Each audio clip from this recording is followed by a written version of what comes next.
ოცნება წინა საარჩევნო კამპანიაში მშვიდობის მაგალითად იყენებს იმ შადრევნის კადრს, რომელსაც 13 წლის მოზარდი ემსხვერპლა. შემთხვევა 2022 წელს მოხდა. ვაკის პარკში ბავშვებს შადრევანში გურთი ჩაუვარდათ. მისი ამოღების მცდელობისას კი 3 მათგანს დენმა დაარტყა.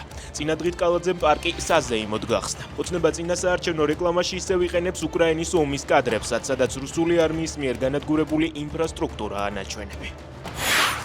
თავდასხმები ჟურნალისტებზე დაშინება და დაუხსჯელი მოძალადეები, გამოხატვის თავისუფლებისა და მედიის შეზღუდვა. ამერიკის შეერთებული შტატების სახელმწიფო დეპარტამენტმა საქართველოში 2024 წელს ადამიანის უფლებების შესახებ ანგარიში გამოაქვეყნა. სახელმწიფო დეპარტამენტი წერს, რომ ოცნების მთავრობა ძალადობრივი ქმედებების გამო პასუხისმგებლობა არ დაჰკისრებია.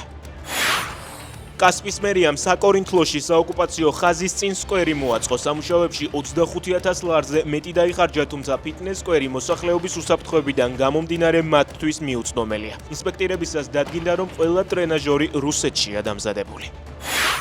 ტრამპი და პუტინი 15 აგვისტოს ანკორიჯში, ალასკას შტატში სამხედრო ბაზაზე შეხვდებიან. ამის შესახებ CNN-ი თეთრი სახლის ორწყაროზე დაყრდნობით წერს. დღეს კი ამერიკის შეერთებული შტატების პრეზიდენტი ზელენსკი და ევროპელი ლიდერები ონლაინ ფორმატში შეხვედრას გამართავენ.